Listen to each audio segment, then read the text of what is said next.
Добрий вечір. Час новин на АТР. Сьогодні, 1 квітня, п'ятниця, це 764-й день анексії Криму.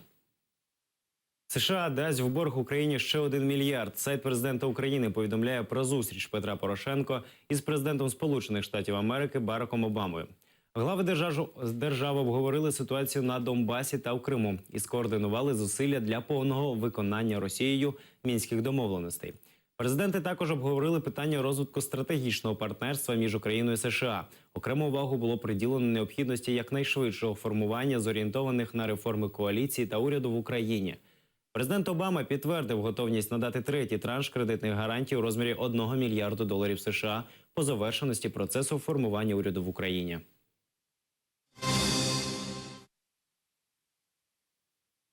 Відсьогодні всі кримчани мають їздити на машинах з номерними знаками російського зразка. Але більша частина автомобілістів не встигла перереєструвати авто. Начальник управління ГІБДД анексованого Криму Анатолій Борисенко розповів, що спершу автовласник отримує усне попередження. Його дані внесуть у спільну базу.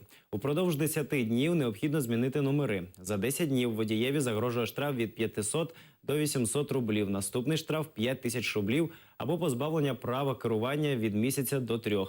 Автомобілі з українськими номерами, які експлуатувалися за дорученням або придбані в кредит або лізинг, можуть перереєструватися до 1 січня 2018 року.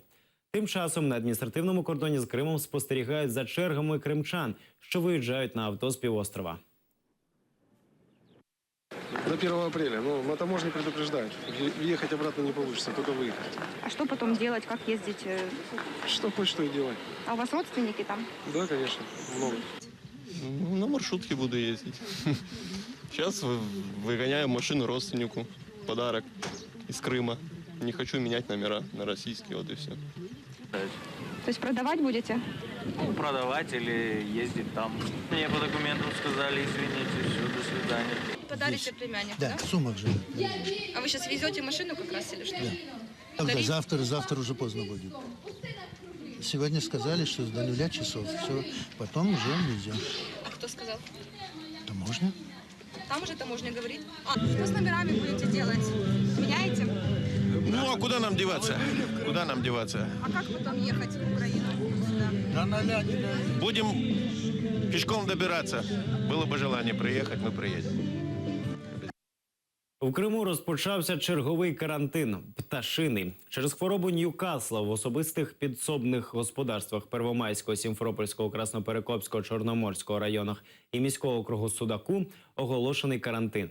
У населених пунктах, визначених загрозливою зоною, встановлені карантинні пости для контролю за ввезенням і вивезенням продукції птахівництва. Проводиться дезінфекція транспортних засобів. На півострові ще діє карантин африканської чуми свиней. Раніше ми повідомляли, деякі фермери підозрюють, що під прикриттям африканської чуми свиней на півострові готується перерозподіл ринку.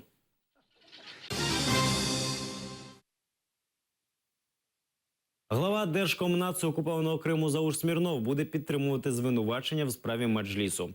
Про це він розповів на зустрічі із головою російської адміністрації Криму Сергієм Аксьоновим. Держкомнац анексованого півострова запросили на судові засідання в якості третьої сторони. Сам Смірнов був членом Меджлісу, але після анексії його членство призупинили. Мы, кстати, привлечены 7 числа к суду как сторона по запрету Меджлиса, как экстремистской организации.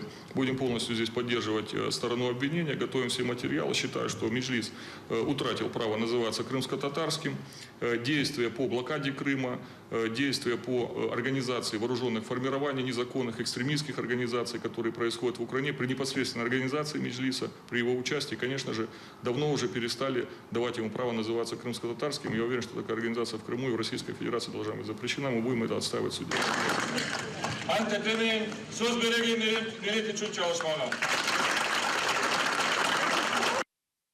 До Криму прилетів віце-прем'єр Росії. Заступник голови уряду Росії Дмитрій Рогозін прилетів до анексованого Криму з дводенним візитом. В Севастополі він провів морську колегію при уряді Росії, а завтра відвідає завод «Море» у Феодосії.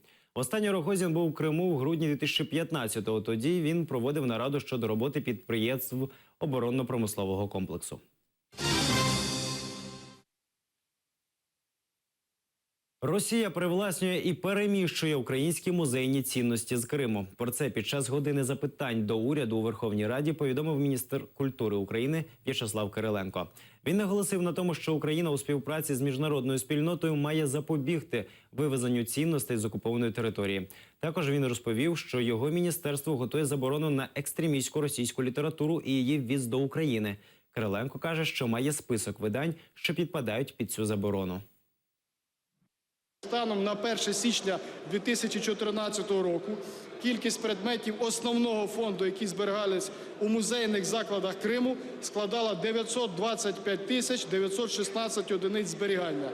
Основний фонд. А у місті Севастополі 321 тисяча 444 одиниць основного фонду, одиниць зберігання. Тобто за мільйон предметів Державного музейного фонду, тільки основного, перебувають на території тимчасово окупованого Криму, і тільки з'являються факти незаконного переміщення цих цінностей, Міністерство культури жорстко реагує на такі факти через механізм ЮНЕСКО, через інші міжнародні механізми, якими ми володіємо. Мустафа Джемілєв судитиметься з ФСБ. 14 квітня в Росії відбудеться суд у справі про заборону на в'їзд лідеру кримських татар Мустафі Джемілєву до анексованого Росією Криму, повідомив його адвокат Марк Фейгін. У лютому в прес-службі Джемілєва повідомили про те, що його адвокат Фейгін подав позов до суду проти Федеральної служби безпеки Росії про незаконну заборону на в'їзд до Криму Джемілєву. Вчора відбулася досудова підготовка. Також Джемілєв подав позов проти Федеральної міграційної служби Росії через заборону до в'їзду на Крим.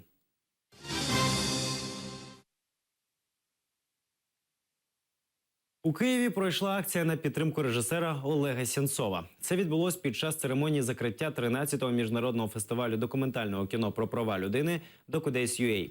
Глядачі та журі під час акції підняли таблички з написом «Фрі Сенцов». 25 серпня минулого року Північно-Кавказький військовий суд Ростова-на-Дону засудив кримчан Олега Сенцова і Олександра Кольченка до 20 і 10 років колонії суворого режиму, відповідно, за підготовку терактів. 15 тисяч студентів виїхали з Криму після анексії. Про це заявив ректор Таврійського національного університету імені Вернадського Володимир Казарін в ефірі радіо «Крим Реалії». Також він повідомив про те, що до його вишу можуть перевестися усі, хто був змушений перервати навчання через анексію Криму Росією. Також до ТНУ можуть вступати абітурієнти з усієї країни. Окрім цього, Таврійський університет надає консультаційні послуги кримським абітурієнтам для вступу до українських вишів. Что касается восстановления, мы уже объявили, что мы начинаем процесс зачисления студентов ТНУ, желающих восстановиться в ТНУ в Киеве, на все факультеты и на все курсы. Сейчас мы получили более 1000 заявок от наших крымских студентов, и этим сейчас занимаемся. Абитуриенты сейчас тоже по тому же адресу kraime.tnu@gmail.com, они должны сообщить нам о том, что они хотят поступать в ТНУ. И, кстати, в другие украинские вузы Таврический национальный университет оказывает консультации. Нам надо написать по этому адресу о том, что они хотят поступать в такой-то вуз, на такой-то факультет, на такую-то специальность. Мы после этого вступаем с ними в эту переписку, результатом которой будет наша информация о том, где, в какие числа мы ждем их, чтобы они приехали для сдачи экзаменов. На Говерлі розгорнули кримсько-татарський прапор. Громадянський активіст Амет Бекіров розгорнув національний прапор кримсько-татарського народу на найвищій точці України. Найскладнішу ділянку шляху до шпилю гори Амет долав раз за раз примовляючи слова «Крим ватан мілет», тобто «Крим – батьківщина нація». Висота гори Говерла – 2061 метр. Перший туристичний маршрут із сходження на вершину був відкритий у 1880 році.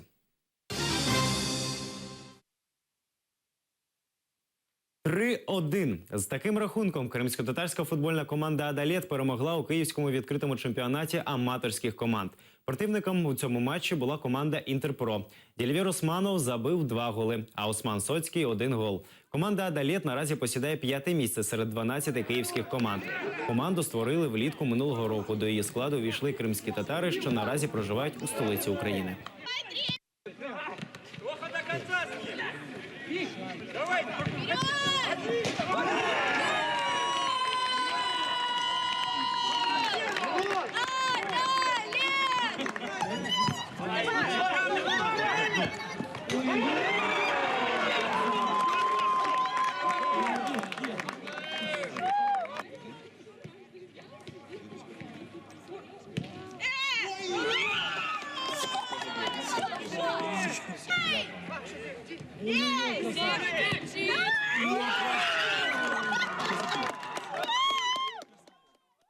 Наразі це всі новини. Дізнавайтеся більше о 19:30 у випуску «Заман» з Ельдаром Курцейтовим. Хороших вихідних. Будьте з нами. До побачення.